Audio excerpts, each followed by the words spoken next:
Assalamualaikum warahmatullahi wabarakatuh. Selamat datang di Mas Pecikol. Gimana kabar teman-teman semuanya? Semoga dalam keadaan sehat walafiat.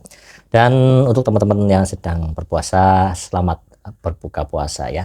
Oke, selamat menjalankan ibadah puasa ya dengan baik dan juga khusyuk tentunya ya. Oke, nah, teman-teman Pecikol, kali ini kita akan membahas beberapa hal tentang timnas Indonesia ya, dari kemarin sampai hari ini ya. Dan jangan lupa sebelum lanjut tekan tombol subscribe dan like-nya. Jangan lupa untuk komen tentang perkembangan timnas Indonesia sampai hari ini.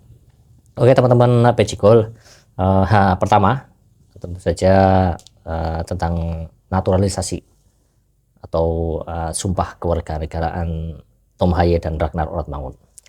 Ini alhamdulillah telah selesai dan waktunya memang sama seperti Nathan Chuaon kemarin. Setelah Ragnar Oratmangun dan juga Tom Haye melakukan pertandingan terakhir di klubnya masing-masing, mereka langsung terbang ke Jakarta selama 18 jam. 18 jam, dan begitu sampai Jakarta langsung mereka berdua disumpah sekitar pukul 22 waktu Indonesia Barat, dan langsung mengurus paspor dan juga KTP. Dan saya baca di beberapa media itu selesai kalau nggak salah sampai jam 01.30 ya, baru selesai dan mereka baru bisa istirahat. Alhamdulillah, ini berarti menambah kekuatan timnas Indonesia yang memang sebetulnya mereka dipanggil juga Coach Sintayong di 28 nama yang akan dibawa laga melawan Vietnam nanti ya. Tapi karena sumpahnya baru sekarang, kemungkinan besar mereka baru bisa bermain di leg kedua di Hanoi. Tapi ini alhamdulillah dengan adanya Tom Haye dan juga Oratmangun, pilihan Coach Sintayong tentunya akan lebih banyak ya. Dan juga apalagi Tom Haye ini memang yang diharapkan ditunggu-tunggu performanya, karena salah satu pemain tengah terbaik di Eredivisie Liga Belanda. Jadi tentu saja tambahan Tom Haye di lini tengah akan semakin memperkuat di sana. Setelah ada Ivar Jenner, ada juga Marcelino, ada juga Mark Klok, ada Ricky Kambuaya, ada juga Witan, ada Eki, dan ada juga Arhan Fikri yang terakhir kemarin dipanggil ya. Kemudian ada juga Justin Hubner juga kalau mungkin dia ditempatkan di lini tengah. Oke, itu kabar yang pertama. Dan yang kedua tentang jersey timnas Indonesia. Jersey timnas Indonesia sudah diluncurkan kemarin setelah Erspo yang memenangkan tender untuk jersey timnas Indonesia kemarin sekitar pukul 16.30 waktu Indonesia Barat, keluar jersey terbaru timnas Indonesia. Dan memang banyak pro kontra karena jersey ini sebelumnya bocor di beberapa media sosial ya, dan begitu muncul bocoran itu netizen langsung beranggapan negatif. Banyak yang menganggap ini mirip dengan jersey timnas Singapura dan jersey timnas Vietnam. Kemudian saat diluncurkan akhirnya betul jersey itu yang keluar, dan netizen pun langsung banyak yang pro dan juga banyak yang kontra ya tentang jersey ini. Jadi sekali lagi, historinya adalah ini berkaca pada jersey tahun 1981 ya, yang saat itu timnas Indonesia sangat bagus dan mampu mengalahkan Jepang dengan skor 2-0 ya.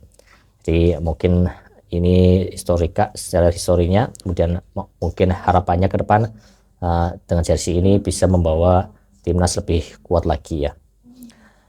Jersey latihannya juga sebelumnya sudah keluar, tapi kemarin langsung dikritik dan langsung minta diganti oleh Coach Sintayong karena jersinya itu katanya tidak menyerap keringat, sehingga bahannya itu tidak menyerap keringat dan kemungkinan ini tidak nyaman dipakai oleh pemain-pemain. Jadi mungkin saja bisa berpengaruh kepada performa, makanya langsung minta diganti. Dan kemarin disampaikan oleh Sumarji, Kepala Badan Tim Nasional Indonesia, bahwasanya memang Coach Sintayong mengkritik dan meminta mengganti jersey latihannya. Maka langsung direspon oleh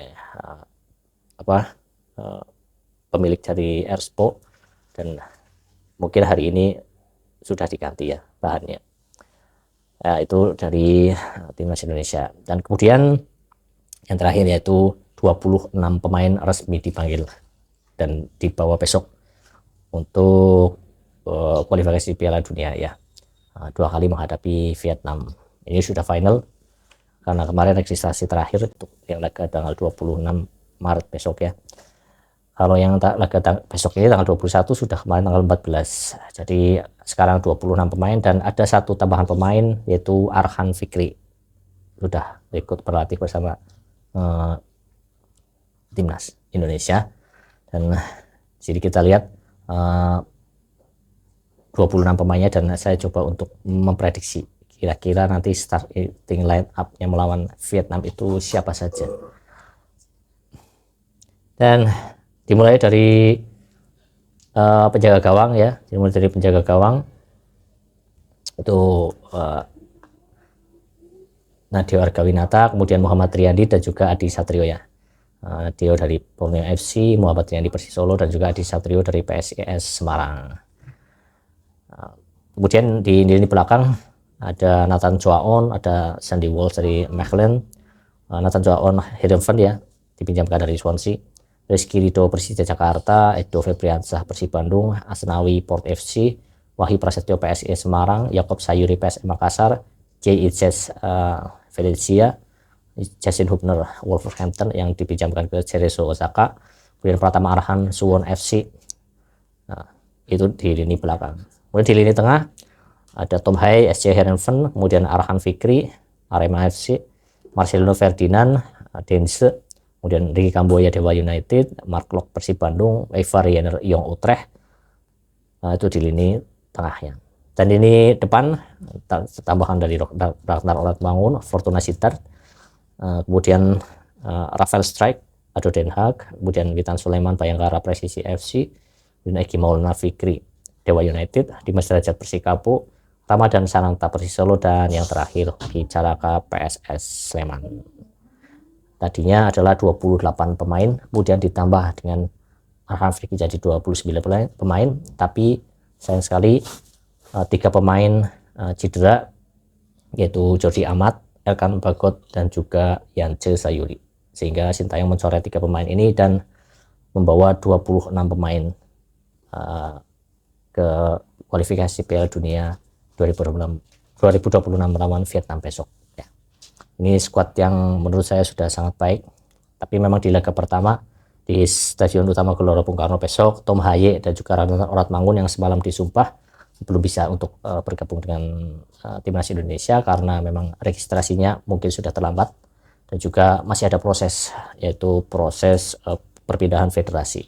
Semoga ini bisa cepat, biasanya 1 pekan, tapi karena kemarin Bung Arya Sinulinga mengatakan bahwa sekarang kantor FIFA kan bertempat di Jakarta juga ada ya, mungkin di situ bisa dipercepat perpindahan federasinya. Oke, itu dari 26 pemain. Dan kemudian prediksi line up untuk laga melawan Vietnam di leg pertama besok ya. Kalau dilihat dari susunan pemain yang dipanggil oleh Coach Sintayong, memang ada beberapa pemain yang tadinya merupakan langganan tapi cedera ya, yaitu Jordi Amat dan juga Elkan Bagot.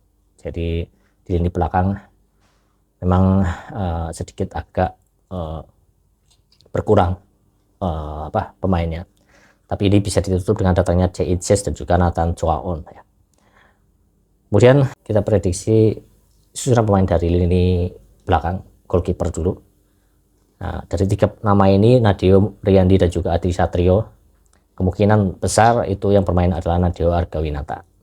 Walaupun dia punya rekor yang kurang baik saat bertemu Vietnam, tapi Nadeo sekarang sedang di atas angin ya, apalagi klubnya Borneo FC sedang di puncak klasemen. Tentu saja ini menambah kepercayaan diri dari Nadeo Argawinata, dan Nadeo akan menjadi kiper saat berlaga melawan Vietnam besok. Ini menurut prediksi saya.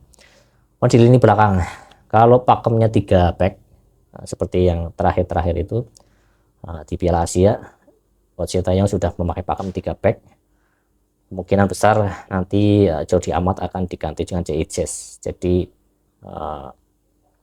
komposisinya mungkin di situ ada Jez, kemudian ada Rizky Ridho, dan juga kalau saya berharap sih Sandy Walsh. Jadi Sandy Walsh di tengah kanan, Jez di tengah, Rizky Ridho di sebelah kiri tengah ya. Itu juga nanti akan menambah kekuatan dari timnas kita ya, karena Rizky Ridho sudah menyatu dengan Sandy Walsh, punya Jez yang masih butuh chemistry dengan teman-temannya, tapi semoga saja di 1-2 hari terakhir ini bisa membangun cepat chemistry-nya ya.